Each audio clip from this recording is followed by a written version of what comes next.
The hidden forest. Tread lightly. The Wight by LostWight. My grandmother would always tell me ghost stories when I was a young boy.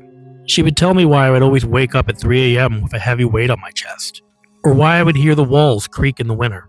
Now that I'm older, I know that these stories of hers could be explained with things like sleep paralysis, or the heat coming on in an old house.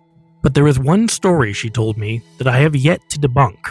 Never wander off alone on a cold winter night, she would say. To anyone with half a brain, this should already be obvious, for many different reasons, none of which were supernatural.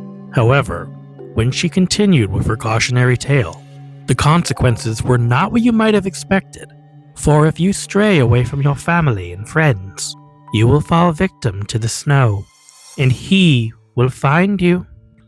Who? I asked in a shaky voice. He who breathes tainted life into what has long since perished. The necromancer who lives beneath the ice. What will he do?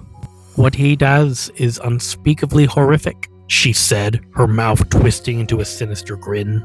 When he finds you wandering alone in his domain, he will pierce your heart with his cold, icy claws. But the nightmare does not end here. After you are dead, he will bring you back as his undead slave, a cold, mindless zombie, a wight. This was typically where my parents stepped in and told my grandmother that she was scaring me. She would continue with these stories up until the day she died, but never did admit to any of them being fiction. When I got older, my grandmother's stories began to fade into the back of my mind. In truth, I never really thought about them at all, until recently. I was a junior in college and living with my girlfriend at the time, Jessica, in a small apartment in northern Massachusetts. During winter break, we decided to go on a ski trip together. Nothing fancy, just a weekend trip.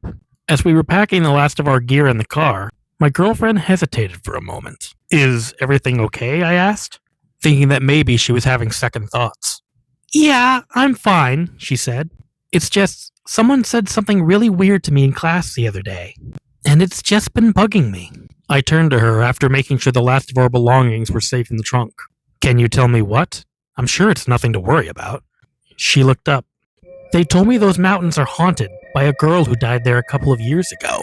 It took me a moment to think about what she said. It was true that a young girl went missing there a few years back, and one of her friends was later found dead. But I had never heard of any ghost stories involving the incident or those mountains. Don't let them scare you, I said with a smile. They probably just wanted some attention. She looked at me reassured and gave me a kiss. I guess you're right. After all, I have you to protect me. With that, I gave her a hug and we were on our way. We reached our destination after a couple of hours. After a quick lunch, we headed out to complete our first run of the day. When we got to the top of the ski lift, we made our way to a trail marked with a green square. Ready to go? I asked, readjusting my goggles. Lead the way, Jessica replied.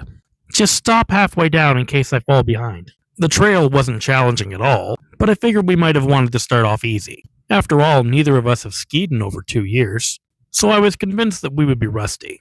It was just like riding a bike. After I got the hang of it again, I was finding every little bump I could to jump off. Since it was a beginner trail, though, they were hard to find. I slid to a stop at the halfway point. Jessica was nowhere in sight. I knew she was a strong skier, so I wasn't really worried about her falling or getting hurt on such an easy run. 10 minutes passed, no Jessica. 20 minutes passed, still no Jessica. After half an hour of waiting, I knew something was seriously wrong. I took my skis off and walked up the mountain. There was no sign of her at all. Nobody even looked concerned, like if they may have saw her crash. It was almost as if she just vanished.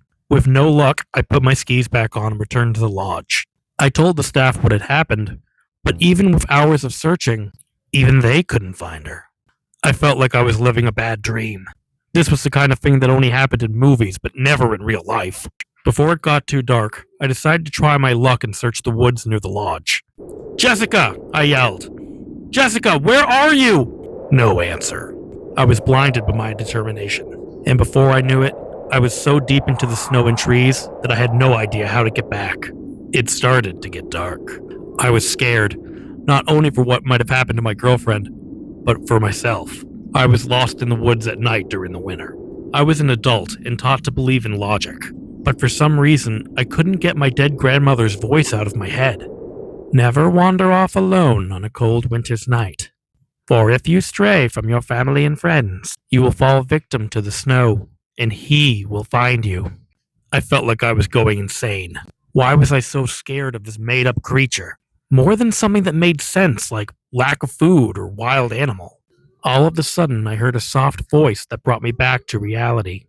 "I'm cold," it said, and for a second I thought maybe it was Jessica. "Jessica? Is that you?" I should have run. I should have got out of those woods as soon as I felt the fear manifest inside my chest. "I'm cold," the voice repeated, only this time it was louder. It wasn't Jessica. The voice sounded ethereal. I felt like an animal trapped in a cage, just waiting for my inevitable demise. It was then that I locked eyes with a small girl. For a moment, time stood still, and the world seemed to go quiet. The girl was wearing a long coat and what looked like a beret. Her hair was short and blended in with the snow.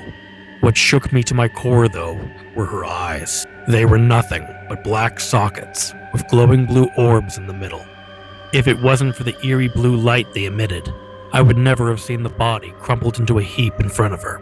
It was Jessica. Jessica! I choked and fell backwards onto a nearby tree trunk. My whole body was numb. I truly felt as though this was the end. But the girl never moved. She just stood there above Jessica's body, those horrible blue lights, not once taking their gaze off me. I stumbled, regaining the feeling in my legs, and started running. I had no idea where I was and if I would get out alive. Eventually, by some miracle, I made it out of those woods to the lodge. I told the police of what I saw that night. Well, some of what I saw anyways. I left out the part about the girl. They found Jessica's body, but never released a report of what caused her death. I took a semester off after the incident. My professors were understanding and told me to take care of myself. It's been a year since all of this has happened. I'm doing well in school, and even managed to land a part-time job at the cafe by my apartment. People think I'm crazy when I tell them what I truly believe is lurking in those mountains, and frankly, I don't blame them. So for the fun of it, I'll tell you my theory. That girl who went missing was the one I saw that night, standing over Jessica's body. She fell victim to the snow, and he found her. He who has breathed tainted life into what has long since perished. The necromancer who lives beneath the ice. What he did was unspeakably horrific. When he found her wandering alone in his domain, he pierced her heart with his cold, icy claws. But the nightmare did not end there. After she died, she was brought back as his undead slave, a cold, mindless zombie. A wight.